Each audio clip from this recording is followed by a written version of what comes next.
gentlemen. Uh-oh. It's time for the Early Bird Special.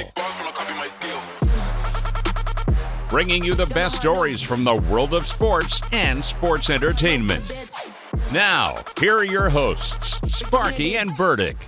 Welcome to the Early Bird Special. I'm Chris Burdick. Sparky with me. KG will join us in a moment. However, we have a special guest and a lot to talk about today because we got a little bit of an interesting change of events for you guys here today. We're going to do a little bit of a movie review, as all of us are huge Marvel fans and love dang near everything that they give out. But, I mean, actually, I shouldn't say that because the last couple things they've given out have been lukewarm. Hey. I'm just saying some of them haven't been the best, but it is what it is. But to talk to somebody who knows this just as much as us and is a huge, huge movie buff, he is a former ESPN program director of ESPN Bakersfield, the former producer of the Greg Kerr Show, and many, many others.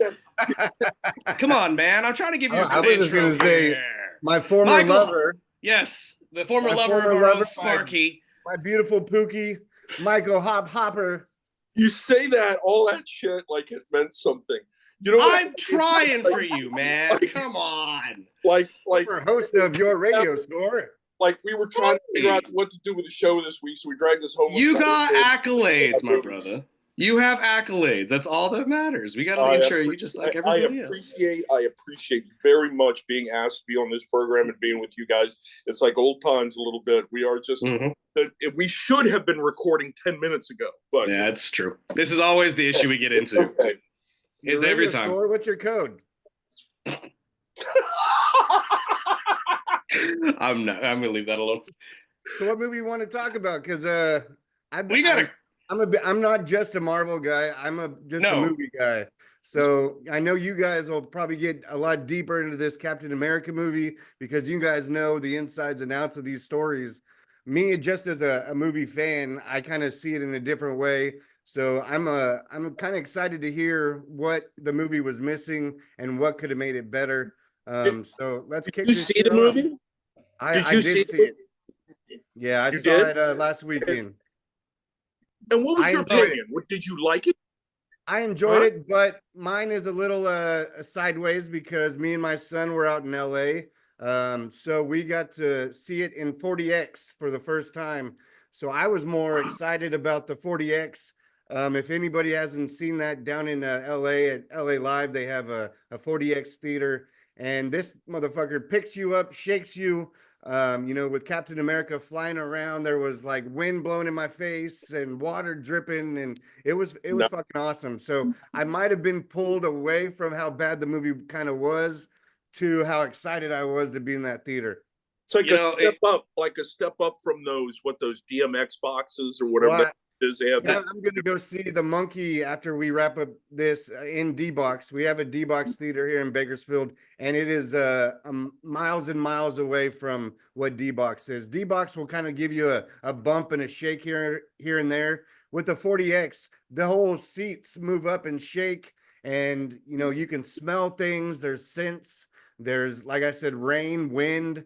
I mean, this was like a Universal Studios ride the whole movie. That's what I was going to say. That's what it sounds like, is that you're on a ride at Universal, but that's pretty cool. It was awesome.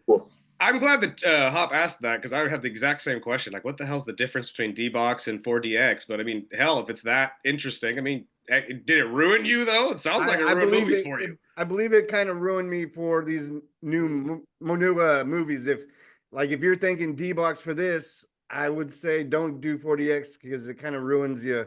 And then you have to make a 2-hour drive every time a movie comes out that you want to see like that. Hopefully we get a 40X theater here in town. I don't see that happening right now, but it kind of did ruin me because now, I know there's a couple other movies coming out this year. Novocaine, I believe, is another one I'd like to see in 40X.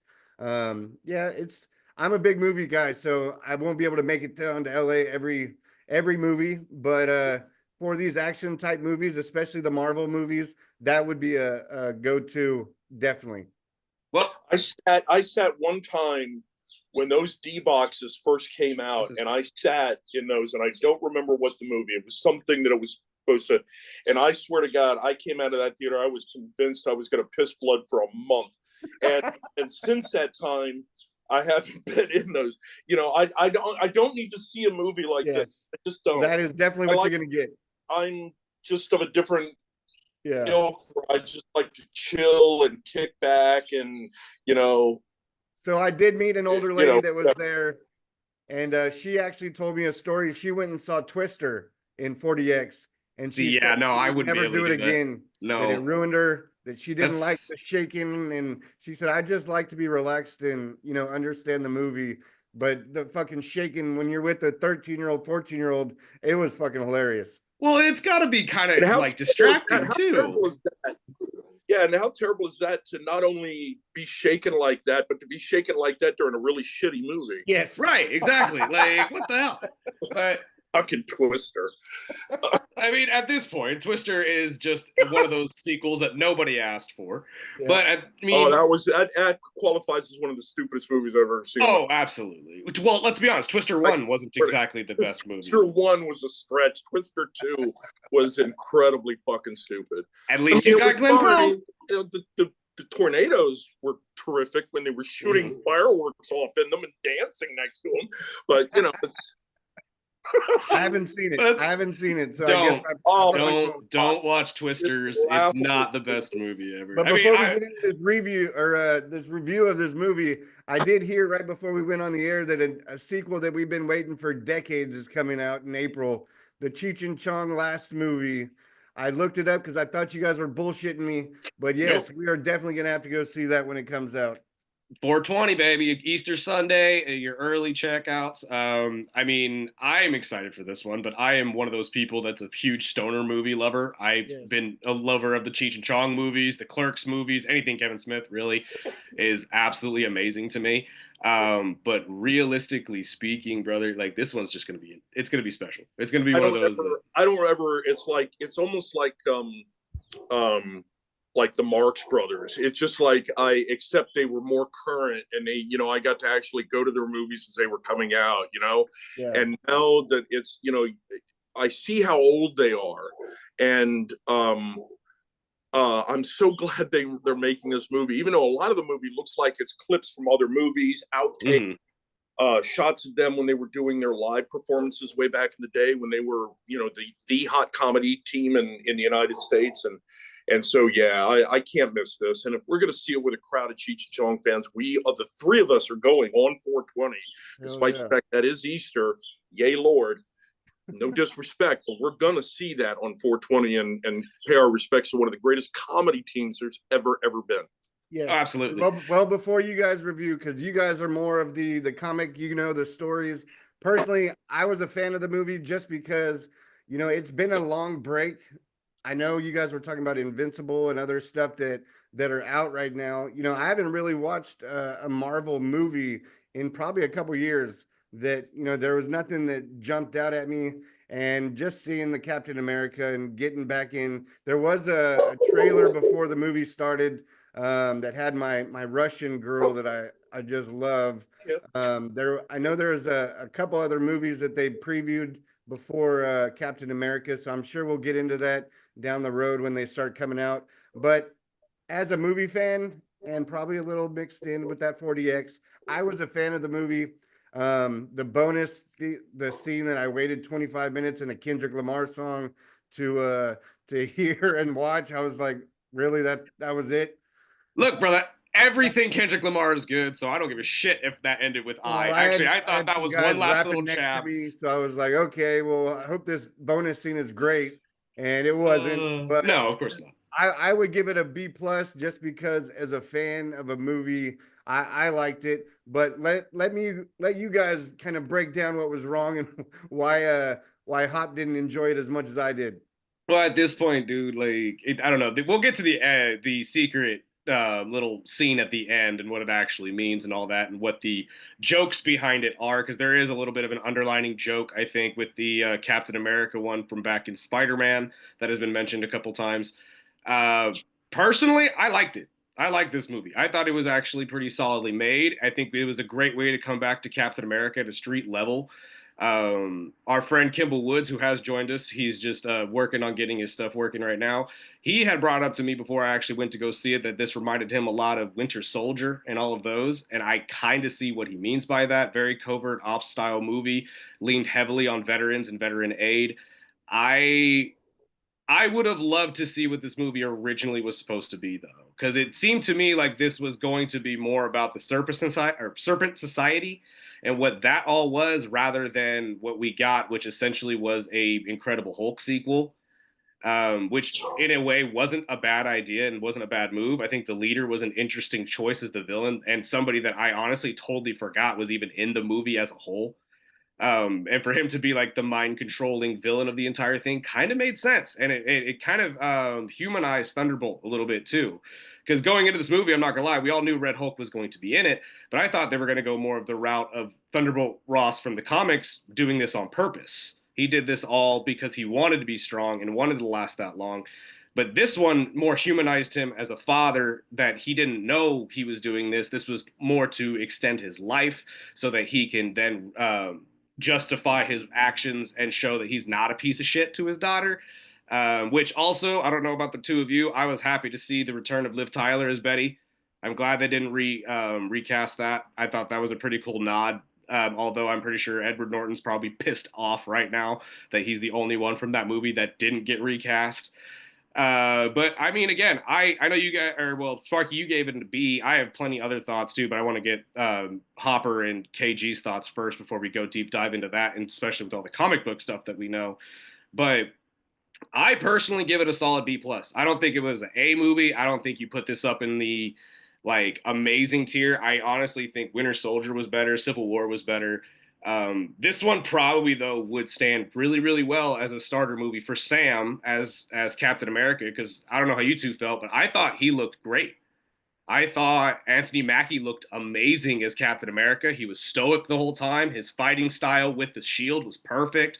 The incorporation of the wings and the Wakandan tech was really cool.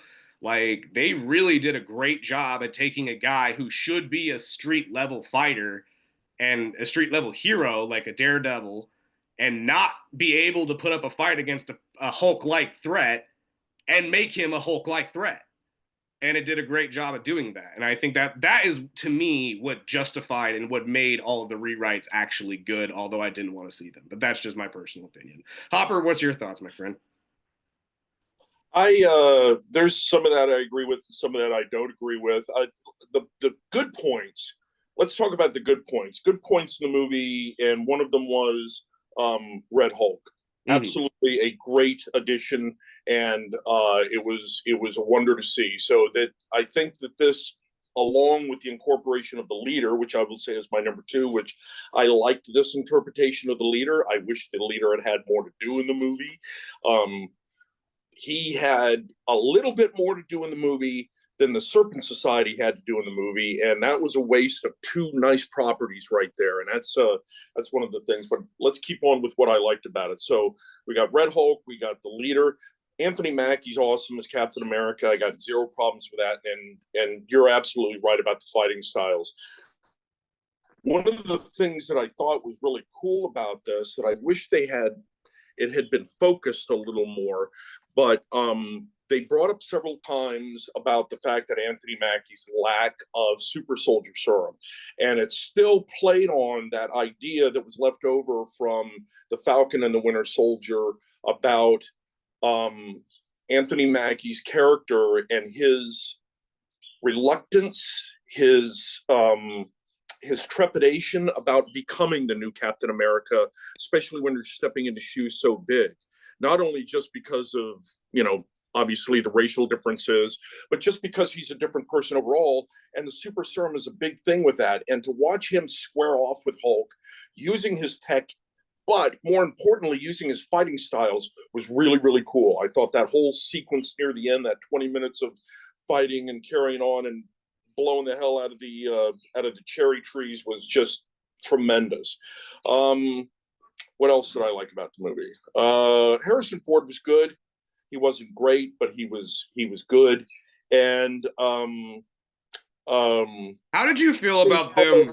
Giancarlo Esposito is once again he raises the boats all around him. That guy steps into a movie and the movie just takes an upper level jump. And it did so in this film, but once again, they didn't give him a whole lot to do. And so I didn't like all that. Now, having said all that, I thought some of this dialogue in this movie was the worst it was ever written. I think it really wanted to be the Winter Soldier. I think that's what one of the problems of this movie is, that they wanted to recapture some of that magic from the Winter Soldier instead of really stepping off and making it a movie about squaring off against the leader and the Red Hulk and any other minions that he had lying around. I think it would have been a much better served movie in that sense, instead of trying to be Winter Soldier. But and the ending scene didn't make a whole ton of sense. Very cryptic, and I don't like it. I mean, at least we had some idea when we were in phase 1, phase 2, phase 3, and things were moving towards the Infinity Wars. We all had a pretty clear idea of what it was we were moving towards. Here, with Secret Wars and the advent of the Fantastic Four and Doctor Doom, we don't really have a clear idea of what's happening here. How is that all going to transpire? So they just keep dropping these cryptic messages rather than giving us something to hang on to. I'll take it. It ain't the best, but I'm now looking forward to, here's something else that's good about the film. One, yes, it was a sequel to the original Incredible Hulk, and I liked all the talk back about that and the Battle of Harlem that went into that. And they introduced adamantium to our MCU. Very important. Very important. It's going to be a matter of how they get that adamantium into Wolverine and how else it's going to be used in the MCU.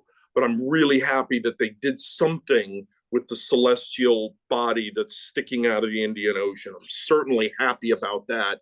And they gave it at least an MCU-like introduction with the adamantium, and that's where all was coming. So that's all. I wanted to make sure I got all that in. I think that's it. Kimball, are you there? He is finally with us, yes, my friend. Yes, I am. I would just like to say, Hop, I miss you. And these discussions, man, definitely the Obi-Wan Kenobi of film discussion, I would have to say, man, I'm glad to have you in here. Thanks. And just to piggyback off of that, I agree with everything. I would give the movie a rating of 7.3, 7.5 out of 10. And there was a lot tied into this movie with reshoots, rewrites, and everything, because it is technically, like what Hop said, it's a continuation slash sequel slash merging and mentioning of Eternals, Incredible Hulk, and Winter Soldier. Yes. It's trying to squeeze 3 variable sequels, pieces of, elements of, nostalgia of, that we can immediately recognize and keep up with after Endgame. So that's a lot to put into a movie. Runtime was perfect. It could have went a little bit longer with flushing out what Anthony Mackie, Captain America, has been up to, almost like with the first Captain America, because he's constantly having to prove he's worthy of the shield and whatnot. And we kind of did get some of that with the Falcon and Winter Soldier series. So with that being said, for people that didn't watch that, maybe this is a great pickup on what Captain America has been up to since Endgame and everything else. Harrison Ford did a great job with his interpretation of Thaddeus Ross. And really, I feel like Marvel did a great job, but it missed an opportunity to tie in Thunderbolts to this. And since we don't have an established, and just keep this in mind, we don't have an established Norman Osborn in this universe, so to speak. So Ross could have been that. If just work with me here. Now, with them being called the Thunderbolts, that could have been our version of the Dark Avengers, because Norman Osborn goes on, much like Ross, to become president, has some superhero mandates and things and laws drawn up, and he has his own Avengers team, which is known as the Dark Avengers. We could have tied that in, since maybe we don't have all the properties to those characters, or those characters have been flushed out or casted, immediately to the Thunderbolts, and tied in some type of raft scene with him getting out and being on that team in an eventual tie-up. But I just, if I can interrupt you, just go ahead. I don't mean to derail your thought, but I wanted to make sure I get this in before I forget it. One of the things, and I'm going to go kind of spoilerish on this. Well, spoilerish in a rumor way, that one of the things that while they named the movie The Thunderbolts and have since put the asterisk up there, that has been a bone of contention. You see the rumors all over the place about what that means and what that is supposed to be. And I think we're going to get the fact that this was originally assembled as the Thunderbolts, but by the end of the movie, they will end up being the Dark Avengers. And I think that's kind of what we're leading to in this.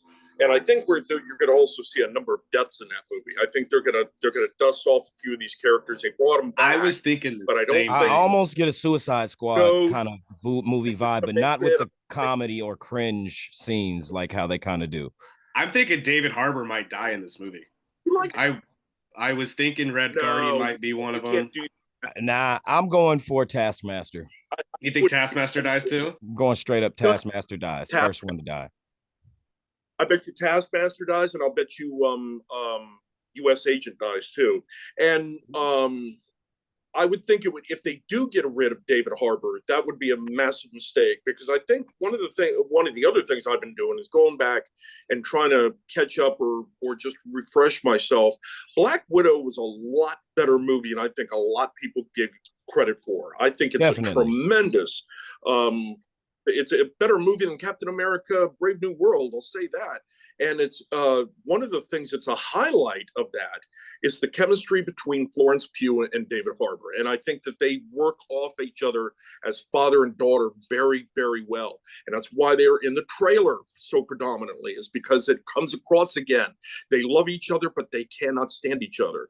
And I really like that dynamic. And I think to kill that off after one movie, or even just after the brief appearance in Black Widow and now this movie, would be a mistake. You got to keep David Harbour on. He's a real talent anyway. And I would like to see Red Guardian as a continued participant within the MCU.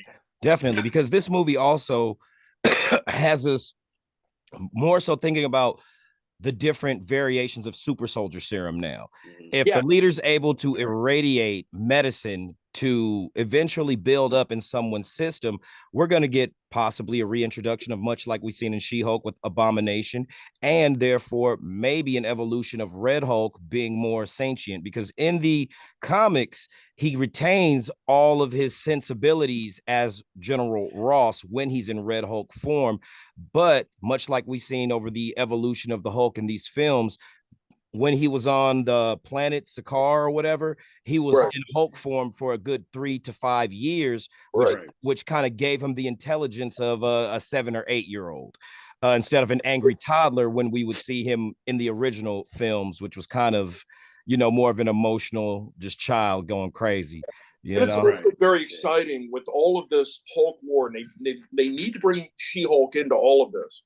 They have to. She's part of it, and they really need to bring her into it. I was really hoping she was going to be in Brave New World, at least as a cameo, but she hasn't been. But all of this, we are definitely drifting into a territory where we can pull off a World War Hulk. Very definitely. You know what I mean? Oh, absolutely. This also, like I say, they missed a couple opportunities, but one would have been a tie-in with She-Hulk. Another one, to save some of the opinions that the show got, you could have tied in something with Invasion on where certain people are and the mentioning of Skrulls. I don't think we got any of that in this film. But I don't think they wanted to, because that's the whole point. I think the rewrites obviously have a lot to do with that, because obviously this movie was not what it was originally supposed to be. We saw a lot of people written off, like King Cobra, justice for Seth Rollins, by the way. Could have easily been a really cool addition to this movie, even if it was just a one-off like GSP was.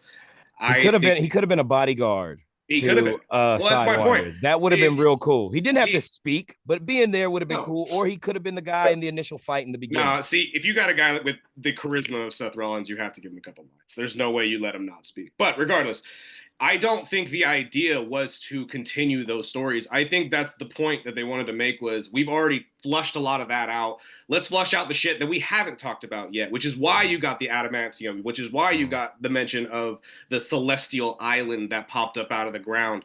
Like, because that's been the biggest bitch from fan bases this entire time. Yeah. Let's be honest, is nobody's even mentioning the fact that there's a giant fucking head popping out of the Indian Ocean.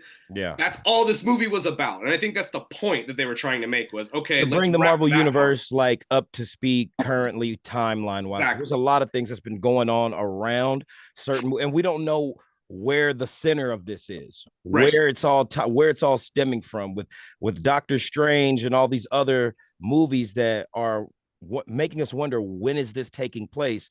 Captain America Brave New World gave us a time placement on, now we're here. This is where everything else is. So Thunderbolts is either happening simultaneously or not too far off in the future or before this. We're also going to, and that's a good point, Kimmel. And one of the other timestamps that I think that we're going to get that's going to be a hard timestamp is Daredevil Reborn. I think we're going to get a real hard timestamp because it's going to have to set things in motion for all of the ground level stuff that's going on right now, especially the rise of Kingpin. The leader running for mayor. Other villains, they can really bring the Serpent Society back to strength in a series like that, and all the other things that go into that. So I'm banking on. I might be putting too much pressure on it, but I'm banking on Daredevil Born Again to be something that really helps lock in this new era of the MCU and really help move us forward in terms of ground level heroes. Nice cameos. We need some more good cameos in this movie. The cameo of the Winter Soldier, sorry about the spoiler, but the cameo of the Winter Soldier in Brave New World barely did anything. That's like, you're waiting for the appetizer to come out, somebody brings out a half cracker. You're appreciated of the effort. Well, let's talk about what just went into Daredevil Reborn and its entire reshoot. From the entire series, I heard was thrown away once Kevin Feige came back into the fold, and Bob Iger and everything, and they looked at it, and it was more so a lawyer piece, a criminal drama with about maybe 30% of Daredevil in his suit and action scenes. So they kind of scrapped that, went back to shoot it in the original energy and, theatrics and intensity of the first 2 Daredevil seasons that were on Netflix, to bring it concurrent with matching audiences' expectations, which I think is a good move. You can't have Daredevil without anything that's related to Daredevil. That's insane. To be honest with you, Foggy was going to be killed off in the first episode, off screen. I heard that one too. That's crazy. So I'm glad they addressed that. Kind of went back and said, hold on, what are we doing? Let's slow shit down and give more quality than quantity, which is what I think we've been spoiled the last 15 years, honestly, with Marvel doing such a good job. A couple of things don't go our expectation of way, and all of a sudden the internet's in a fucking uproar. So but it's not fair necessarily to compare, because we just went on a 20-year run of arguably the greatest move in cinema history. So I mean, you can't compare it to that. But regardless, because I think it's funny, I'm glad you brought up the reshoots, and we'll move off of it right after this. Because the original idea when I read that they had reshooted it, all it sounded like to me was, oh, great, we're getting a She-Hulk sequel.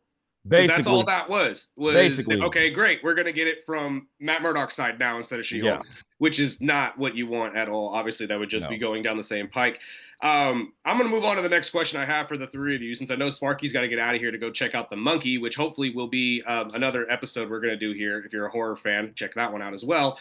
What was your guys' biggest surprise of this movie? Like, what threw you? Because personally, my biggest surprise, and Hopper and I brought this up, was the cameo from Winter Soldier, but not necessarily that Bucky was in this movie. I figured he was going to be. My biggest surprise is that we're getting Congressman Bucky Barnes. Bucky fucking Barnes is about to be a congressman in the MCU. It makes sense. Ties into his interaction. I know, but Thunderbolts. Yeah, exactly. Can we that's my point though, is that this is an interesting turn in the entire story of Bucky Barnes. Because I'll do you one better on this. Okay, so one of the things that people seem to have a problem with these things is like this. It's like the celestial coming out of the Indian Ocean, right? Mm-hmm. And I see people complaining all the time, well, people would really be freaking out. There would be this one and this one and that. But doesn't it bother you if you're going to address it like that? Shouldn't we not be calling this the 616? This isn't the 616. The MCU has often been referred to as the 616, and it ain't. The 616 is in the comics. That's fair, stories. But I feel like they only call it different. That. Which is why they broke it off differently, and you have different reactions, because it's one of the things that I think the movie people that don't understand the comics. And I'm not trying to be condescending in saying that. I'm just saying that it's just one of those things is when you're writing it, the world in 616 sort of just shrugged their shoulders at all the events that were going on around them. Yeah, they got upset. Well, yeah, because think about it. In the world of wiped out. Let me jump in here real quick and ask you a question, Hop. Do you think the actual 616 is the universe that Beast is in with Monica Rambeau that we That's see possible. alluded to in Cool. Captain Multiverse. Marvel 2? I think that would be cool. I think that would be cool if they addressed that as 616 and not refer to the MCU, because it's not 616. It doesn't even have mutants in it, for fuck's sake. No, and that's fair. But that's again, a good point. That's a good point. We get the 616 because people want to just compare it to the comic level because that's the closest thing we have to it at the moment. I think it's actually closer to what Kimball said. That's bullshit. You're out of order. The court is out of order. But again, it's a very valid point because I think that Kimball's onto something. I think the real 616 is what we saw in Multiverse, which is the entire Beast situation. And it would make sense for the writers to kind of cool down on that over time until all the rights are acquired, until they have a script agreed on, until things are set in motion. But until then, we're going to just get, like you say, variations of this and that, and people wanting to interpret this as being 616 from that whole universe. Like you said, we still have yet to acknowledge mutants. Not calling them metahumans. Well, they may not even be there, though. Let's be honest. They've never talked about it, so to speak. The only way that we've seen the interpretation of mutants in this MCU universe was in Civil War with the Maximoff children. They were experiments. Mutants. Exactly. Hold on, though. They're not mutants. They were experiments. They're not. Right? They were born with the powers. They don't count. They got experimented on by Hydra and then sent out into the field to be agents. That's the closest we got to any kind of genetic anomaly or manipulation of DNA.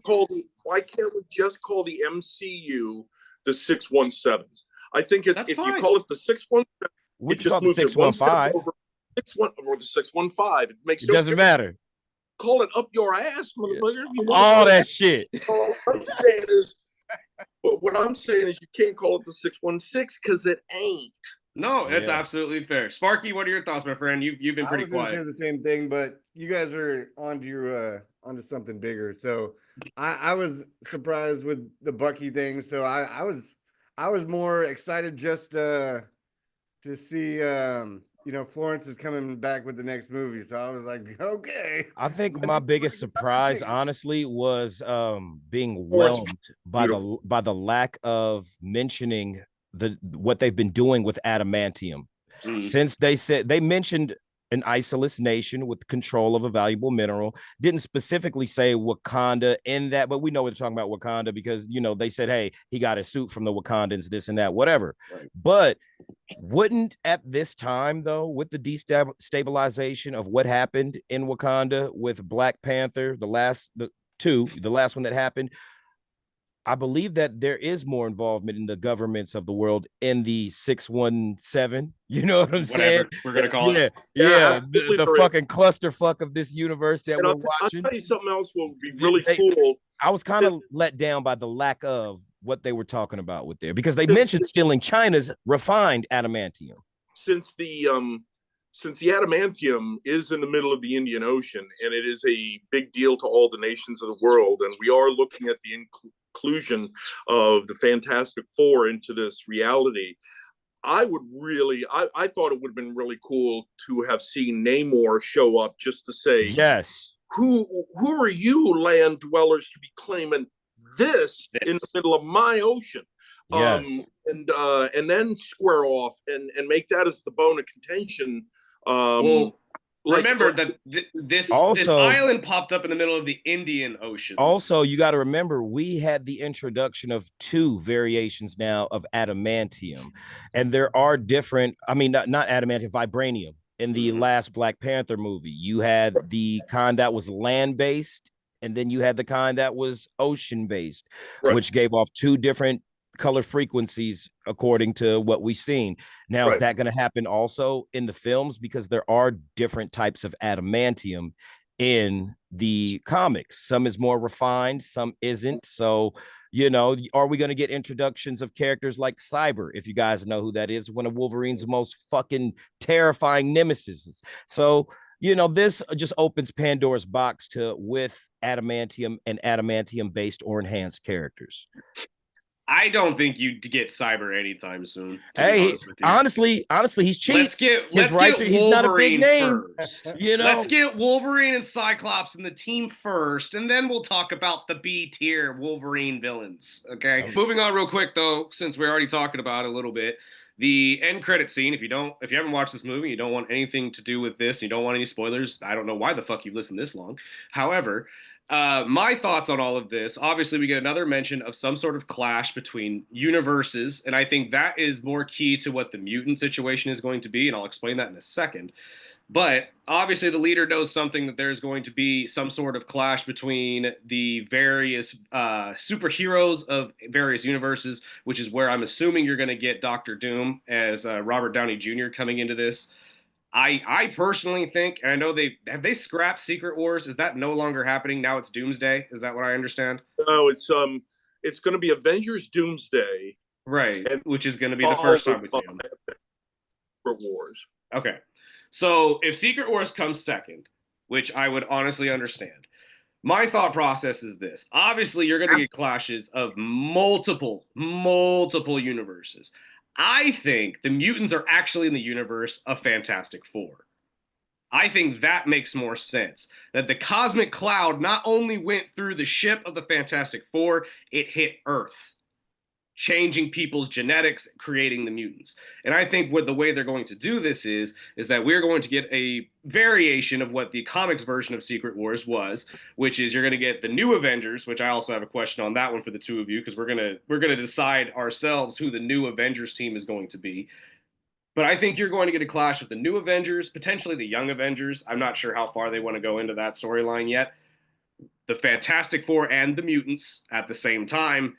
And then the evil Avengers, which is going to be Robert Downey Jr., Chris Evans returning as Captain Hydra. I think you'll get Beta Ray Bill to fill in for Thor's spot, amongst other. I think they are rumoring that Maestro might be the Hulk of that team. Like, I think that is the route in which they are headed in the MCU. What do you guys think? I want to jump on something you first mentioned right now with the cosmic cloud passing through Earth. That could also lead way for an Inhumans storyline. Exactly. With that, because that's also another version that Marvel did of mentioning mutants, but not to say mutants, in their Agents of S.H.I.E.L.D. series, which is, I believe, canon now in some way, shape, or form, because we're going to get the introduction of LMDs.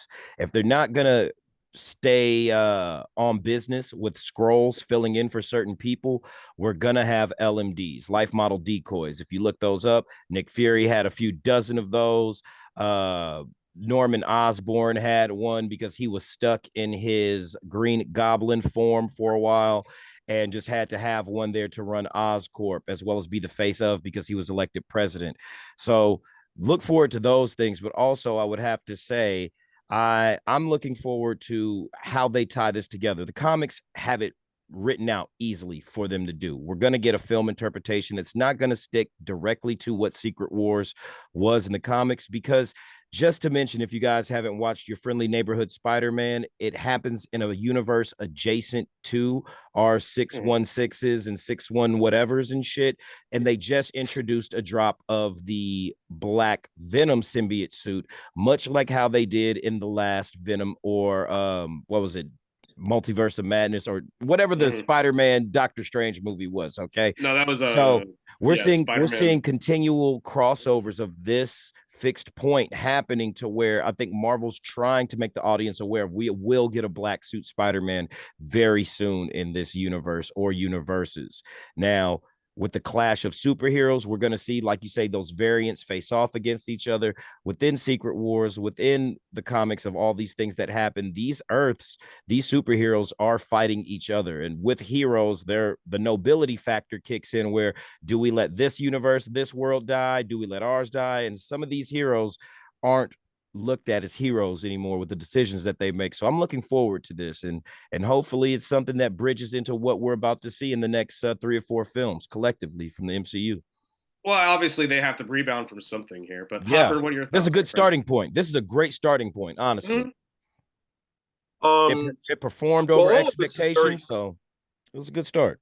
All of this is very exciting, and to have Doctor Doom and the Fantastic Four finally brought into the MCU, I think is tremendous. And I don't know how they're going to bridge these gaps. I don't know exactly what their plans are for all of this. I don't know what Doomsday is going to entail. I don't know exactly what that is with that, but you have to have Doctor Doom and Galactus as established characters going into Secret Wars, or it's hardly Secret Wars. And Secret Wars, for anybody that's just uninitiated, and I'm not going to, not being condescending, I'm just a basic overview, was there was this person called the Beyonder. And I was just about to mention the Beyonder. And the Beyonder, him and Doom, go ahead. Had been watching the events of the 616, which is basically the Earth and the world of the superheroes for some time, and seemed to come to the conclusion that no side was greater than the other. Evil was not greater than good, and good not greater than evil.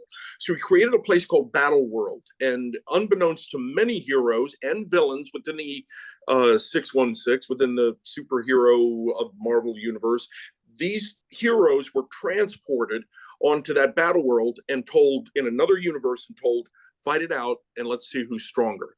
And that's how the story begins, but it just absolutely goes apeshit. It's a wonderful series. If you've never read it, it's really, really cool. Mainly because the first thing that happens is the mutants square off with the Avengers, and Doctor Doom squares off with everybody else who's on his side, including, Dr. Octopus and, oh my God, all the villains that were there. And he decides that he's going to be the man. And one of the ways he's going to do that is Galactus shows up, but Galactus is in a completely stasis form. He's just not acknowledging anything about what's going on. He's not doing it. So Dr. Doom sees this as an enormous opportunity to try to infiltrate the brain of Galactus and wipe out everything or control everything as he sees it. That's where Secret Wars really catches fire. It's not in the fact that you've got villains and heroes really fighting against each other. There are a good number of fights, but it's in Doctor Doom's absolute madness of taking over everything that he just ignores what the Secret Wars is all about. For those that know, I don't mean to cut you off, Hot, because you're on a hot ass roll right now. But for those that don't know, this is how we get God Emperor Doom. At a certain, not to spoil everything, but at a certain point, he seizes control of the powers of the Beyonder, and a whole lot more shit happens. Like you said, super ape shit madness going on. And this is where we see the interjection of the Council of Reeds and a whole lot more stuff that we could possibly get. But it's a good read for those that need to pick it up. You can get the digital version of it. You can actually go on YouTube and see it by comic variants. Secret Wars is one of the best or most well-written comic series that involves a multitude of heroes and storylines. And one of the problems with I see is going into Secret Wars, and it may not be a problem. It's just, I've been wrong about the MCU and predicting things before. I will be again. But it just seems to me like that storyline, number one of the problems with a lot of these superhero movies is they do not know how to do villains very well. And when they try to do none of the villain movies work out. And then when you get a decent villain on board for a movie, they always make the mistake of killing these motherfuckers off or somehow incapacitating them to where they can't come back. And it hampers a project like Secret Wars that was filled with so many great villains that were involved in this process. That what are you going to do? You really going to go out and get Alfred Molina again? You really going to go out back and collect a lot of these other guys? Or are you going to have to start trying to introduce villains? And that's bogs things down. That and the fact that they're making this an interdimensional story, which it was not. And that is which, I keep reading these rumors about they're going to bring all the 3 Spider-Mans back. No. Well, just to jump on something that you mentioned earlier about Battle World, we could see a variation of Battle World in the Void that we seen from the Time Variant Association, which was in Loki. the Maybe. TVA, where that would be a great setting for Battle World. I don't know, but I do know that I don't want to see multiple Spider-Mans. And I agree with but also the rumor of Denzel being cast in a role in the MCU, possibly as some type of Beyonder figure. Now, we're not sure about that. I'll do more research on that with updates. Denzel Washington was rumored to be cast as a villain in the upcoming series of Marvel films. I don't follow the Marvel rumors ever since we kept hearing that Keanu Reeves was coming back as Ghost Rider. Well, now check. We could see a variation of Keanu Reeves as Ghost Rider. That close from retiring, he just said that. No. Yeah. So I don't especially see him after signing, Gladiator 2. I don't see him signing on for 3 more films that could span maybe 7 years. But just to ask your guys' opinion, who would you see as your ideal villain version of the Beyonder? I wouldn't even begin to know that. So many. I couldn't even begin to answer that. I mean, if you were, shit, I don't know. I've been so wrong about certain actors playing villains before that I don't feel like I am accurate, a good person to choose that. Personally, I wasn't like, don't get me wrong, I loved like Heath Ledger and all that type of stuff. I knew that Robert Downey Jr. coming in as Iron Man was going to be huge. Not that he's a villain, but just kind of throwing that out there. I got one for you. That just comes to mind. Doesn't really wow you, but if you think about it, Ron Perlman. I could see it. Ron's got that voice that he could pull off. He's got presence. He's got presence. The Beyonder is all about presence.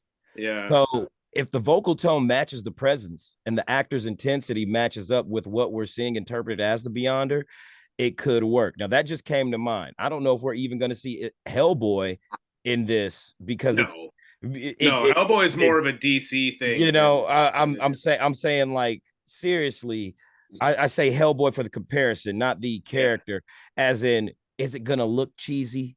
You know, are they going to have them practical makeup up? Because the Beyonder had a suit that was crazy fucking fun. I'm talking like, no, if you get Beyonder, I feel you got to go Thanos style CGI. I think we get like something that looks like it could be legit, but realistically, you know, it's a computer. I say this because in Justice League, Steppenwolf's suit looked more something like what the Beyonder would wear in our versions of what we seen in comics in the animated Spider-Man, which was the first time we seen Secret Wars actually put together in any animated structure or storyline structure outside of the comics. So if you guys are a fan of the Amazing Spider-Man, that was the 90s Marvel series, you can check out that version of Secret Wars, which was incredible. And it'll give you an idea of who the Beyonder is and what he looks like. Kimball, let me ask you something, because I think Chris and I have had this conversation, but let me ask you, what did you think of the trailer for the Fantastic Four?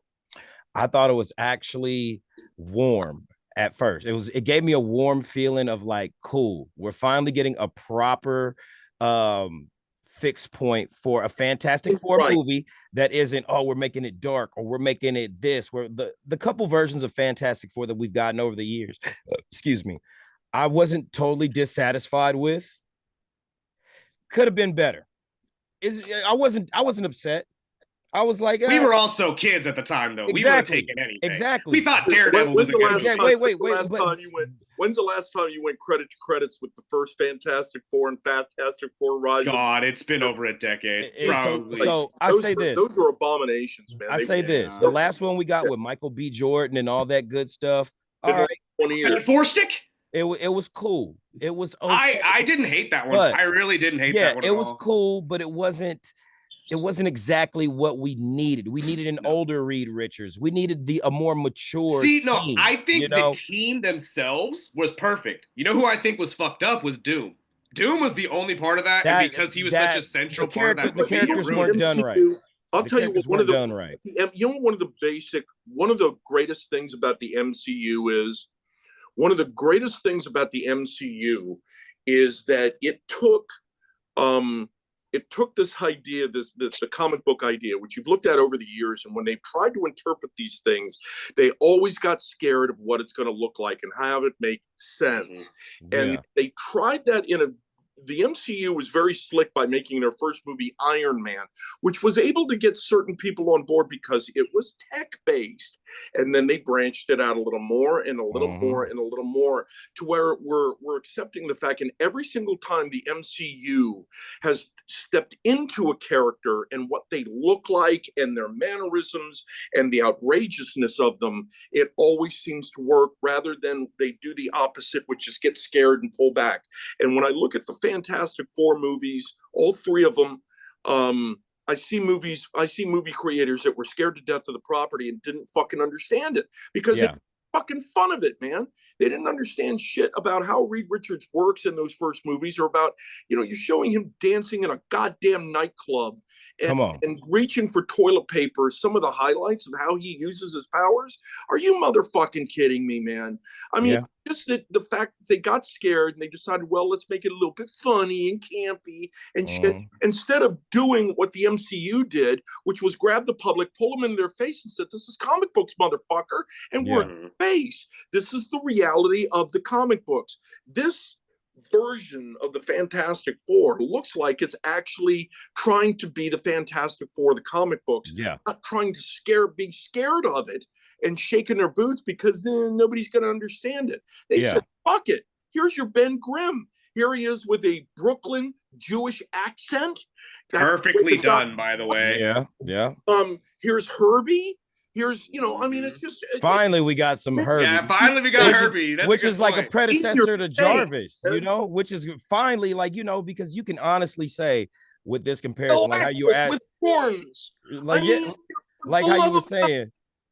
How you were saying, the way it made me feel was we're finally getting an accurate representation of Fantastic Four lore from the comics that's going to make sense. And you're getting that family-friendly vibe to it still. That may be a high expectation, but because there's been so much with the past of the Fantastic Four movies, they're going to make sure that this is delivered proper. You saw Deadpool and Wolverine in the theater, right? Yeah. Was it packed the day you saw it? Or no. Full? It was filled. It was filled though. It was filled up, but I didn't go. I thought it wasn't packed, but it was filled. And the biggest cheer, there was a reaction every 2 minutes to something, whether it was funny because it was a terrific film. The biggest reaction to the whole film was when Wolverine was in full fucking Wolverine costume, white eyes. Finally got it. Because that's what people wanted. Been waiting 20 years for that. Years for it. And they finally brought it out. And did it look stupid? No. Did Thor look stupid with his cape? No. Fuck no. Look stupid? No. These are just the characters as they are. And that's what the Fantastic Four creators didn't get in those other films. And this one seems to. Now, we're still haven't seen it yet, and it could kick me in the face, but I don't think this one's going to be the right direction. Like, I think if there's one Fantastic Four movie that I've looked at and I said, you know what, like, this one has promise. I genuinely don't believe this one's definitely. I think after this movie comes out, you're going to get families across America dressing on Halloween as the entire family. It's going to go big. And it's going to set up some crazy shit in the future. Just happy they didn't do the Michael Chiklis, fucking man suit Ninja Turtle shit with the thing. And we got a full CGI accurate thing. With and he looks perfect. You got the cannot, because in Secret Wars, if they don't do anything else in Secret Wars, they have to have a scene where the thing squares off against the Hulk. Hulk. Got to. That is the beef of a lifetime in MC. You cannot have that. And I'll tell you something else the MCU has set up these idiots for. The MCU knows how to tease things. You don't think that theater is not going to go ape shit when Ben Grimm facing off whoever he's facing off against doesn't grab that goddamn sweater and rip it to shreds and go off in this little shorts? Of course they put him in a sweater. Well, not just that. I remember seeing these idiot fans reading on Ben Grimm in his sweater. When did he ever wear a sweater? A lot of fucking time. All the time. You're being set up. No, here's the thing. Not just that either. Remember, we haven't heard any of their catch lines either. You're going to get reactions on the first. It's clobbering time. Flame on. All of them. Like, there's going to be massive reactions to all of that. That's why I'm saying I think this movie is coming at a perfect time. I think this honestly is hope that's going to reignite. I honestly hope this version of Fantastic Four that we're going to get makes acknowledgement or reference to Howard Stark, the time that they're in, what universe this takes place in, because we already know they're doing a lot of different cosmic things and maybe multi-dimensional things as well. So to see how this unfolds and restacks where it lands at the end of the movie is what I'm most looking forward to. I know we're going to get a good story. Pedro Pascal's a great actor. Probably the best and we'll take today. it back. We'll take it back to Multiverse of Madness with the Doctor Strange, where we had another version of Reed Richards that we might actually see. Justice for Krasinski, which was a fan casting favorite that they wanted to see, and maybe we'll see who the Emma Frost was of that universe. Not Emma Frost, Susan Storm of that universe and whatnot. But it's a flower that's blossoming. Once we see it, it's blooming. Once we see it blossom, then we can kind of critique it a little bit more. The return of Johnny Storm. Come on. In Wolverine and Deadpool. You know, that was really funny. That was a great little liner they did for him too. And actually, to highlight the best post-credit and one of the best post-credit scenes in any MCU. Oh fuck yes, yeah, that was awesome. Definitely. And talk about post-credits real quick, because I want to make the point that I made at the beginning of this video that we didn't get to is the subtle joke that this post-credit scene kind of makes that you get. I don't know if you two remember the Captain America post-credit scenes from back on Homecoming or Spider-Man Homecoming when he's doing the in-school PSAs and whatnot. The joke that's being made, I believe, in this film is that this, if you remember at the end of that movie, the very, very last one he tells is a little bit of a story about patience, how it could potentially benefit you or it could potentially waste your fucking time. And I think that's exactly what the fuck we got with this with this last post-credit scene. I think this was the MCU kind of cracking fun at us, the diehard fans who like to sit there and wait for the post-credit scenes, because obviously this one didn't tell us anything we didn't already know. This could have easily been the final scene of the movie instead of the post-credit scene. Yeah. And I think that was meant to be the case. I think that they're kind of making, not poking fun, calling people idiots, but more of saying, hey, not all of these post-credit scenes are setting up amazing things. Like some of these could just be little fun things to end the movie. And I think that was a really cool. It might have been the original ending scene of the movie. I think it was. You know, I think it genuinely with all the reshoots and rearrangements and shit like that. But if the leader was even supposed to be the villain the whole way through. And Marvel is known for at least dropping per 2 post-credit scenes. One mid, one end. So it made sense, but I agree with you entirely. It was like, y'all could have done something with y'all that. Could have done a little bit somewhere else, but cool. And you waited to the very, very end. All right, so we I remember somebody said something about we have to tell who we think is going to be in the new incarnation of the So that is what I wanted to end on here. And since we only have a few minutes left, I want to get both of your guys' thoughts. I'll say mine as well, but obviously, the beginning of this movie was a talk between Thunderbolt Ross and Sam Wilson to get the Avengers back together, or at least form a new team to help protect America and the rest of the world, essentially, from any kind of threat.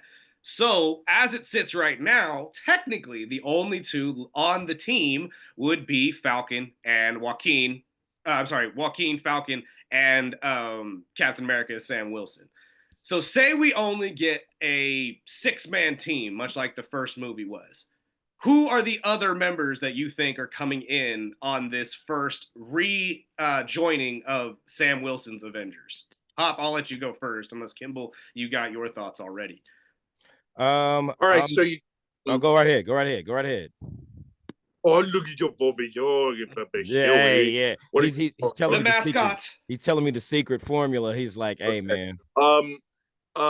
Okay, so you got Captain America, you got Falcon, and that's obvious. Thor's coming back, obviously. You think so? Because it seems to me like Thor might be retired. No. Thor's Chris Hemsworth is signed on. He's good. Okay. You'll have him. You'll have Doctor Strange. You will have the new Black Widow, which will be Florence Pugh. It could also be the defense lady from this movie, though, because she is a former widow. Remember? The red-haired lady, Thunderbolt's head of Oh defense. yeah. But no, they're going to go with. She plays another superhero though. It's all She's, about. yeah. I can't remember her actual name though. That's why I'm trying. And it's going to be a matter about whether we see Hawkeye return or Hawkeye come in. And what I mean is, we're definitely getting a second season of Hawkeye. I like that because I like that first in, and I like the how they were helping set up the ground level heroes in that. So if you bring in Haley Seinfeld or Jeremy Renner as either one of them as a Hawkeye, great. You bring another Hawkeye in, but considering where Disney is and where Jeremy is at this point in his life, I think they'll probably go with the female Hawkeye. I have zero problems with that because I liked her incarnation in that series, and I'll go with that. Well, I will challenge that because I do believe, as I mentioned before, we are getting a young Avengers that's going to be built, which is why a lot of people were left off of my team. Kimball, I'll let you go next, though, before I say mine. Check this out. All right, check this shit out. Roll with me here, of course. Like you say, Captain America, Falcon, they're already there. Already there. All right. So I'm going to go with Shuri. Okay, yeah, that's a good one. Black the Panther. New Black Panther Of has course. to be a part of the team. Definitely, that's a very valid point. Definitely got to have Doctor Strange. All right. Yeah, you're right. Got to have Doctor Strange in there. Then we're throwing in She-Hulk. Got to have a Hulk on the squad in some way, shape, or form. I don't think you necessarily need a Hulk. I could see why you think you would, but I mean, again, if you want her on the team, I don't see why not. You know, this is all fantasy booking. Yeah, it's all fantasy booking. And for my last one, wait, one second. We can't hear you because you guys are cutting each other out. One second. And for my last one, Namor. You think Namor makes a flip and joins Shuri on the Avengers? How else would you get him to participate? Because he's like Batman. He only shows up when he wants to, or if it's I think Namor's a villain. I don't think there was anything that was left out. He was initially a villain in the comics. He initially was, but he's also kind of a tweener. Now, if you're wanting to replace that, you're still going to need somebody who's a street level a hero, much like a Hawkeye or whatnot. Maybe we get an introduction of Frank Castle or Daredevil into the Avengers. Namor was one of the original members of the Invaders when they were during World War II, and then he was a long-standing member of the Defenders. So he has gone. He has, like Doom has had his times where he's actually done the right thing. Yeah, in the Doctor Doom, they've gone to him for help. All of the Avengers, the Fantastic Four. Yeah, he can have a change of heart when it's in his best interest. But Namor, I think, would work better as a villain within this MCU. I have to agree. I have to agree. Now, see, I like both of your guys' teams. I have my own reasons for cutting out a lot of the people you guys chose, though. Obviously, the Defenders being one of them. That's why I wouldn't put Daredevil or Luke Cage or She-Hulk or any of them in it, because I think they're going to have their own thing. I think the Young Avengers, which is why I wouldn't put Haley Steinfeld in there, nor would I put America Chavez. Shuri really is on the line, but I think you're onto something there. I think Shuri has to be on the team. My personal 6 that I think they should go with, you obviously got Cap and Falcon. I think Ant-Man needs to be thrown in here. Oh, how did I forget Paul Rudd? Shit. Shit, I totally dissed on Paul. Can't forget about the little guy. Ant-Man to me. And Wasp. Well, they kind of come as a pair, though. They do come as a pair. So that's like one person, though. So, yeah. I mean, they're small enough. You could put stack them on top of each other. Micro mini heroes. And I think that Ant-Man could be that level of Hulk level threat for you on the Avengers. I'm still not sold that Thor comes back, but I would love to see Chris Hemsworth. But the other two that I am thinking Florence Pugh comes back as the new Black Widow and separates herself from the Thunderbolt somehow, and then probably Thunderbolt Ross takes her spot or something on the team at some point, some way. I would, though, and I know there's a line here, I am putting Shuri on the team. I think Kimball, you're onto something there, but I think Spidey has to be the other one. Ooh. I think Spider-Man, although is kind of not on that level, I think popularity-wise you have to. And honestly, I don't think Doctor Strange wants anything to do with the team.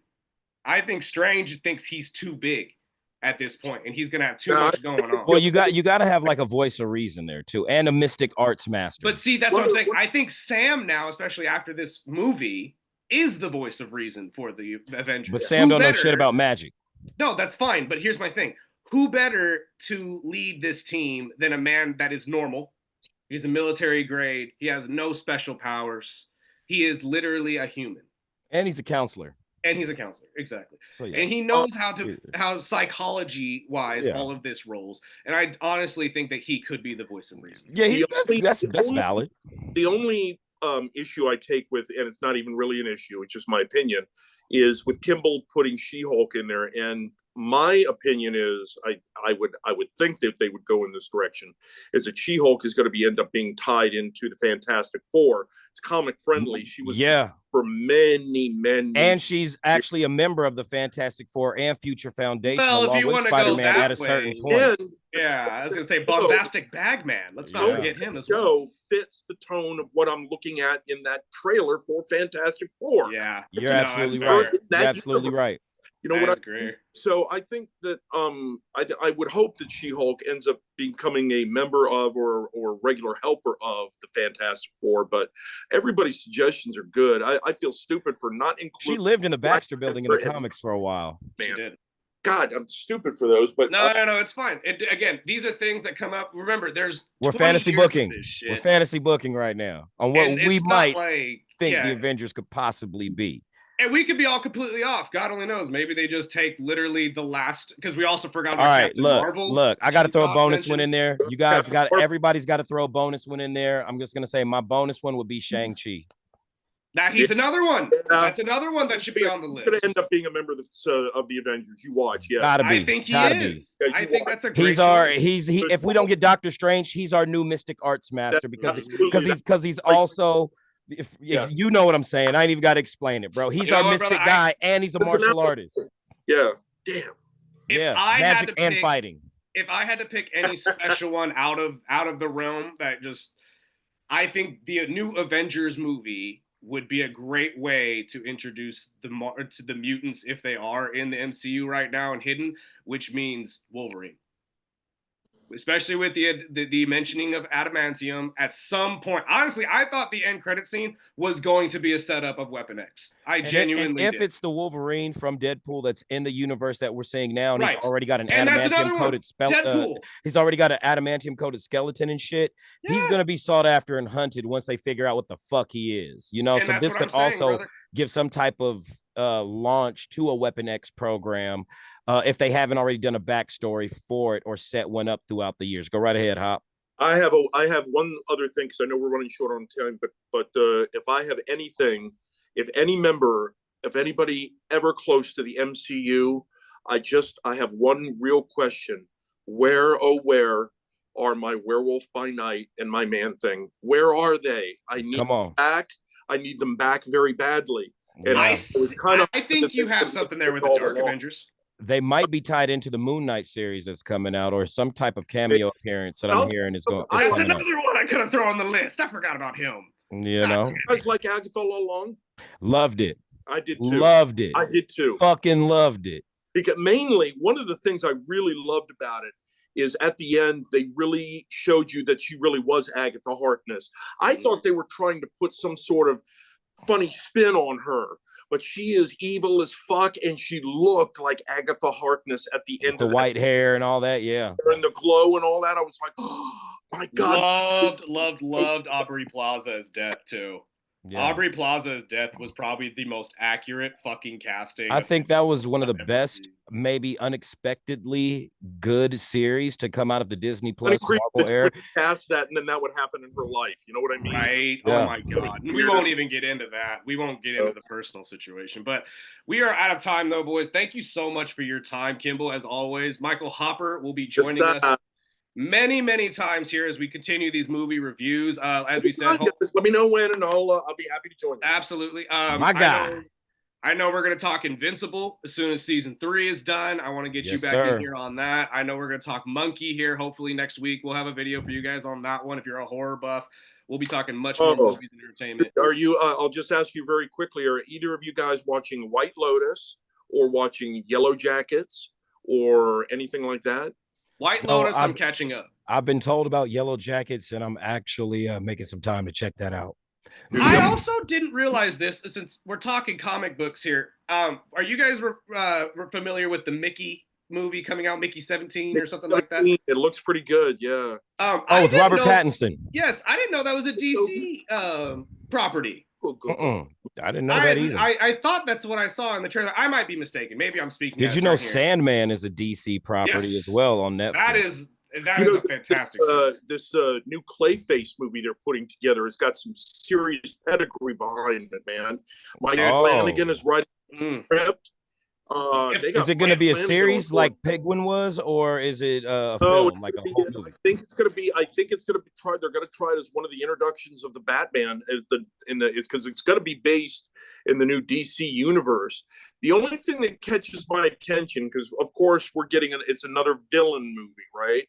But anytime you mention Mike Flanagan to me, and if he's going to take something like that seriously, I have to take it seriously. So I'm going to keep an eye on that. But I understand Chris's trepidation on that. But if they pulled that off, oh my God, that could be really cool. Insane. I mean, again, the villain movies are hit and miss with me, but I think if there are two rogues galleries that you can genuinely make movies out of, it's Batman and Spider-Man. Oh, that's why I don't understand Sony's fucking Penguin. All right, quick question before we get out of here. Yeah, you guys think we'll ever see a release of the Batgirl movie that got canned? Fuck no. Yeah, never. I think we'll see at some point. Maybe for a tax write-off.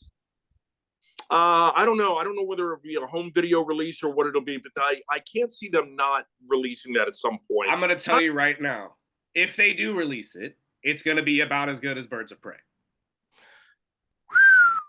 Who hurt you? Right? Who hurt you today, bro? First and foremost, Birds of Prey isn't that bad of a movie. Birds of Prey was garbito, man. There are moments. Look, the casting was still amazing. I'll get that Harley Quinn Emancipation Birds of Prey. That's my point, though. That's my point. Terrible. The movie itself will most likely be trash, although the casting was absolutely amazing. But that's just I'm the only person in the universe that does not like Margot Robbie as Harley Quinn.